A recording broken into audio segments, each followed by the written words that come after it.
I never thought sXXing my boyfriend in a rented rowboat would end with us capsizing into freezing Maine lake water and losing everything including our phones and car keys, but here we are. I'm a 25-year-old architect, and this is the story of how one romantic sunset on the water turned into a nightmare of hypothermia, lost belongings, and months of relationship tension that nearly broke us. Alex and I had been together a year when this happened. We met through a mutual friend's game night. He works in tech. Software engineer for a startup. Smart. Funny. A bit nerdy in ways I found endearing. We clicked immediately over board games and craft beer. Started dating within weeks. By 6 months we were serious. Talking about moving in together. Making plans. That July we both needed a break. Work had been intense. Summer in the city was hot and stressful. Alex suggested a weekend getaway. Somewhere quiet. Somewhere natural. He found a cabin rental in Maine near a lake. 3 hours from Boston. Middle of nowhere. Perfect for disconnecting and recharging. We left Friday after work. Drove up as the sun was setting. Got to the cabin around 9. The place was small but nice. 1 room. Kitchenette. Bathroom. Dock with access to the lake. Owner left a rowboat tied up for guests to use. Alex suggested we take it out Saturday. Watch the sunset from the water. I agreed. Sounded romantic. Peaceful. Exactly what we needed. Saturday was beautiful. Warm but not too hot.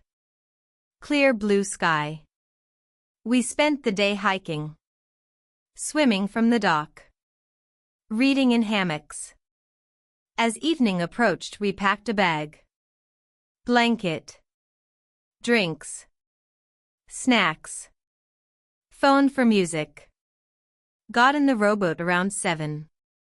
Alex rowed us out toward the middle of the lake. Found a spot where we could see the whole sky. Let the boat drift. The sunset was spectacular. Orange and pink streaking across the sky. Reflecting in the still water. We lay in the boat looking up. Talking about nothing important. About work stress. About future plans. About how nice it was to be away from everything. The conversation drifted into comfortable silence. Just being together. Watching the sky change colors. As darkness came, Alex pulled me closer. Started kissing me. The boat rocked gently with the movement. I kissed back. His hands in my hair. Mine on his chest. The isolation made everything feel more intense. More intimate. We were alone out here. No one for miles. Just us and the lake and the darkening sky. We got more physical. Started removing clothes. The boat was small but we made it work. Got creative with positions. Laughing when the boat rocked too much. When we had to shift to maintain balance. It felt adventurous. Spontaneous. Romantic in a wild way. Started sXXing right there in the middle of the lake as stars appeared overhead. We were completely absorbed. Lost in each other. In the moment. Didn't pay attention to the boat. To how our movements were affecting it. To how the weight distribution was shifting. Big mistake. Massive mistake. The kind that changes everything in seconds. The boat tilted suddenly. Sharp angle. We both tried to compensate. Tried to shift weight back. But overcorrected. Tilted the other way. More severe. Water started coming over the edge. We scrambled. Tried to grab the sides. Tried to stabilize. Too late. The boat flipped. Completely capsized. Threw us both into the water. The cold was shocking. Lake water in Maine even in summer is cold. Maybe 60 degrees.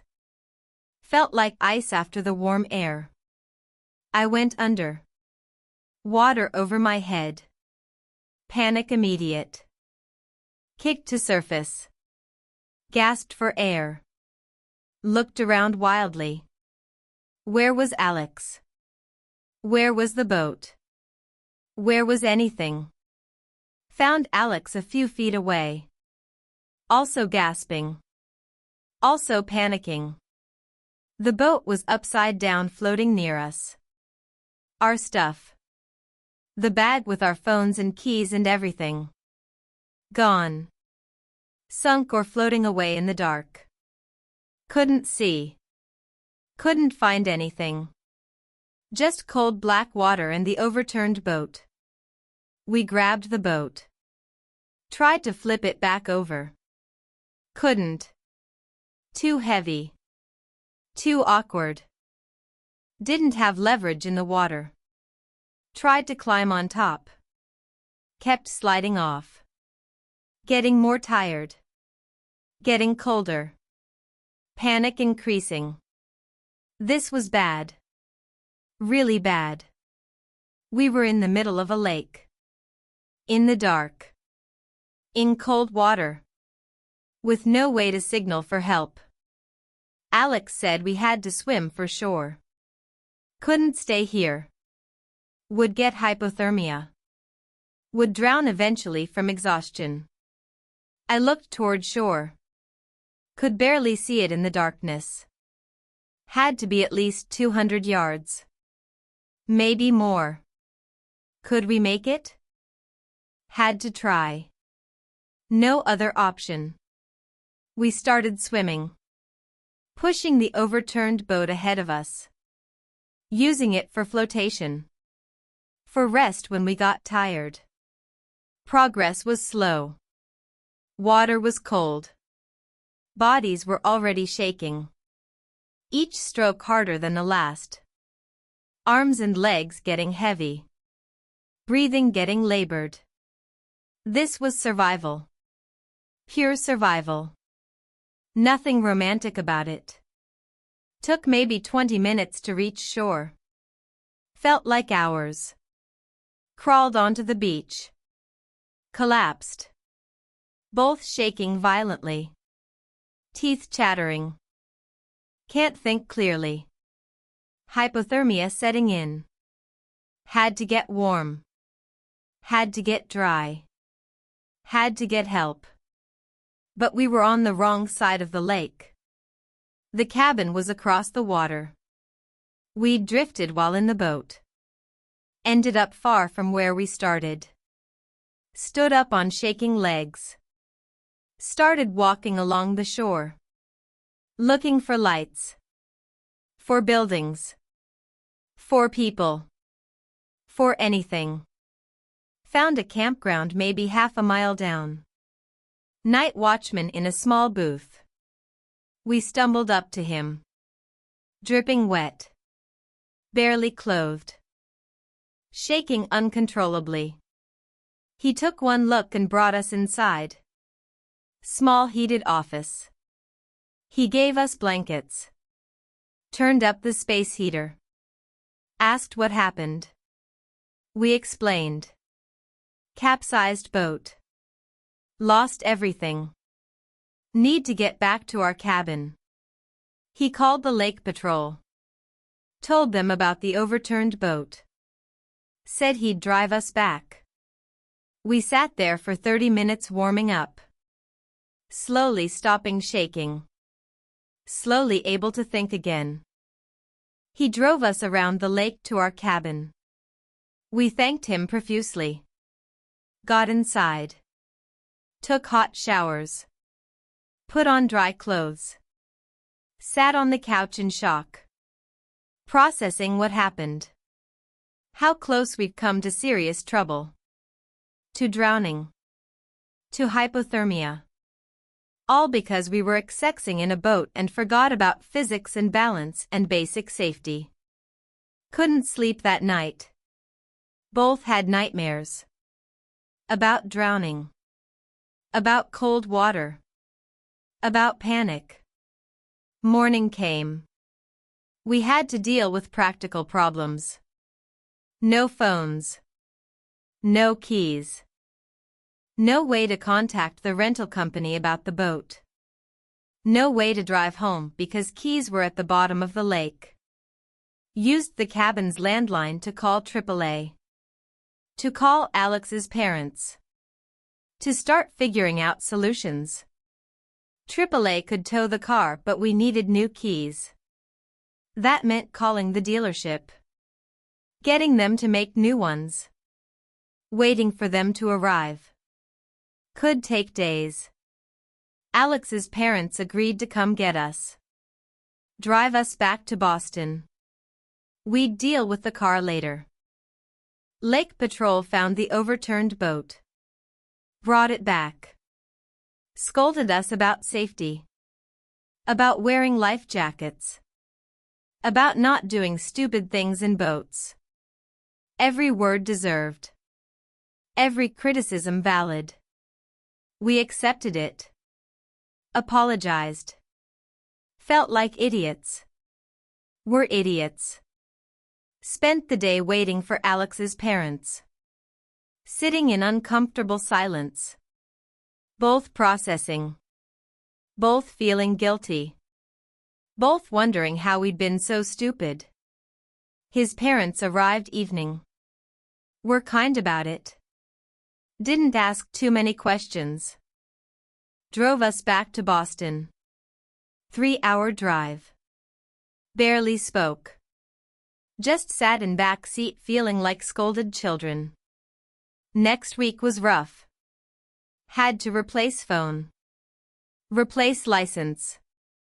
Replace credit cards. All of it expensive. Time-consuming. Insurance denied claims. Called it reckless behavior. Not covered.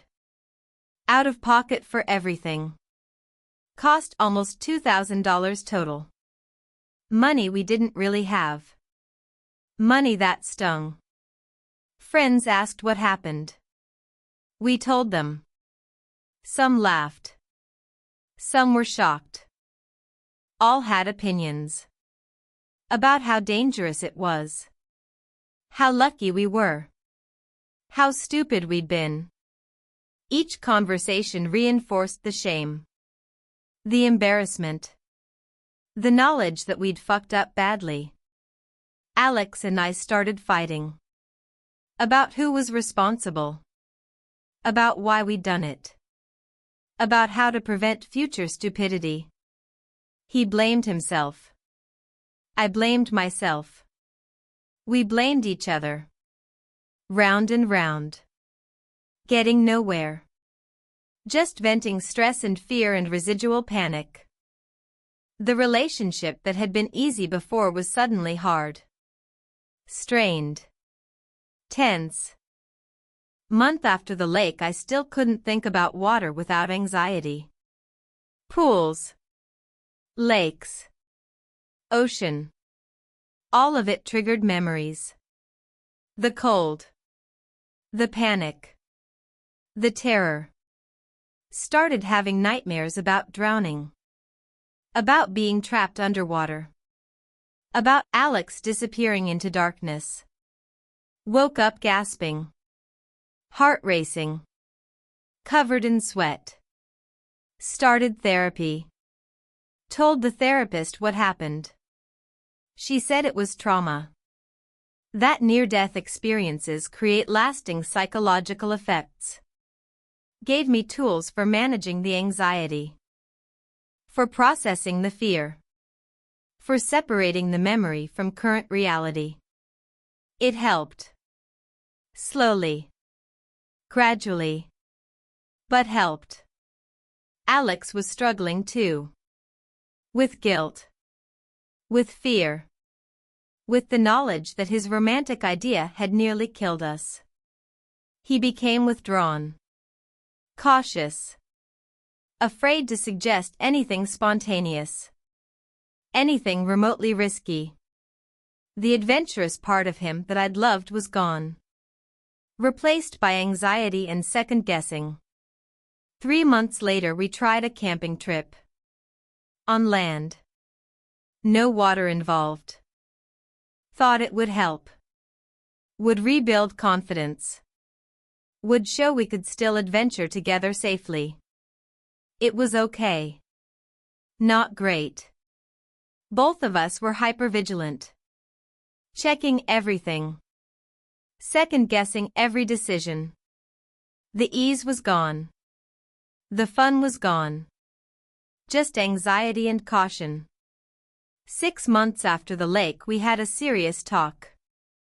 About whether we could get past this. Whether the trauma had broken something fundamental. Whether we could rebuild what we had. Decided to try. To really commit to working through it. More therapy. More communication. More honesty about fears and needs. Year later we're better. Not the same as before. Changed. More careful. More aware. More protective of safety. Less spontaneous but more stable. The lake changed us. Changed our relationship. Changed how we approach risk and adventure and intimacy. We drive by lakes now sometimes. I look at them differently. See danger. See risk. See how quickly things can go wrong. Alex feels the same. We don't boat. Don't swim in open water. Stick to pools and beaches with lifeguards. The price of that night. The lasting consequence. The lesson was expensive. $2,000. Relationship stress. Months of therapy. Permanent anxiety around water. All because we wanted romance and adventure and didn't think about safety. About balance. About how fragile everything is. That's what I carry now. Into every relationship. Every adventure. Every moment. Always checking. Always aware. Always remembering that Main Lake. That cold water. That terror. And how lucky we were to survive our own stupidity.